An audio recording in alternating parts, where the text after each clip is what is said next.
కలువరి గిరిలో సిలువ దారినై వేలాడితివా నా యేసయ్యా.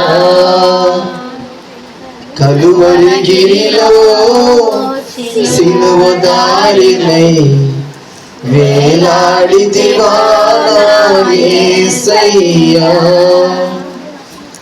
అన్యాయపు తీర్పు నుండి ఘోరమైన శిక్షను, అన్యాయపు తీర్పు నుండి ఘోరమైన శిక్షను దేశాగ్ని జ్వాలలు దోషివై నిలిచావా.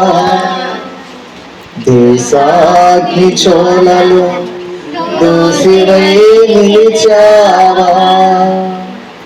కలువరి గిరిలో సిలువ దారినై వేలాడితివా నా యేసయ్యా. అన్యాయపు తీర్పు నుండి ఘోరమైన శిక్షను. ఇంకో క్లాస్ అందించాను, ఇంకో క్లాస్. దేశాగ్ని జ్వాలలో దోషివై నిలిచావా. నా దోష క్రియలకై సిలువలో ఆత్మతో పాడాలి. నా దోష క్రియలకై నీ ప్రాణ క్రైదనముతో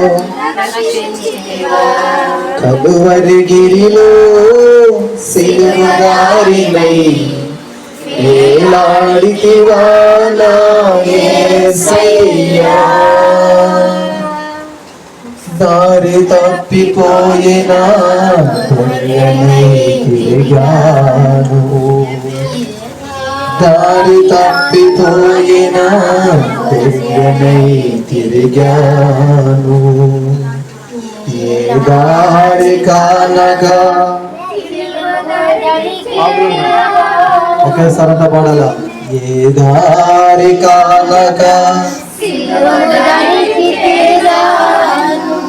ఆఖరి రక్తపు బొట్టును ఇసయా, ఆఖరి రక్తపు బొట్టును,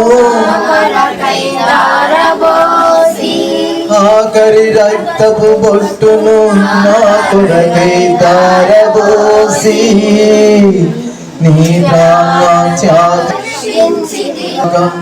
ప్రాణముతో విడిపించితివా. హల్లెలూయా. హల్లెలూయా. ప్రార్థన చేసుకుందాం. మహాపరిశుద్ధుడా, ఒక రాత్రి అపోస్తలులందరూ కూర్చున్నప్పుడు ఈ నియమాన్ని మీరు చేశారు. పేతురు మిమ్మల్ని అడిగాడు, ఇది ఎందుకొరకయ్యా అంటే, ఎవరైతే నా శరీరమును నా రక్తమును తాగుదరో వారిలో నేనుంటాను, నాలో వారు ఉంటారు. మీరు అపోస్తులు అనబడుదురు, అద్భుతములు ఆశ్చర్య కార్యములు మీ ద్వారా జరుగును అని ఆ రాత్రి మీరు సంభాషించారు. అపోస్తులుగా మేమందరూ కూడాం, అపోస్తులుగా మేమందరూ ఇక్కడ చేరాం.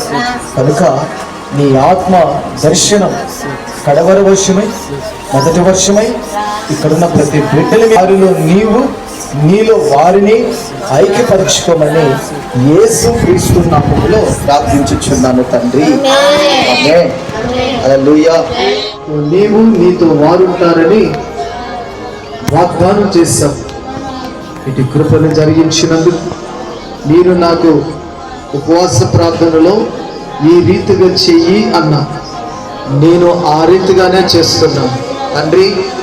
నేను కూడా ఊహించలేదు, నేను కూడా అనుకోనలేదు. మీరు మాట్లాడారు, ఈ రీతిగా ఇంటింటా రొట్టి విరచమన్నారు, అదే చేస్తున్నా. ఇది నిజమైన ఇశ్రాయేలు యొక్క తీర్మానం, తీరు. ఈ రీతిగా మమ్మల్ని నడిపించినందుకు యేసు క్రీస్తు నామములో ప్రార్థించుచున్నాను తండ్రి. హల్లెలూయా.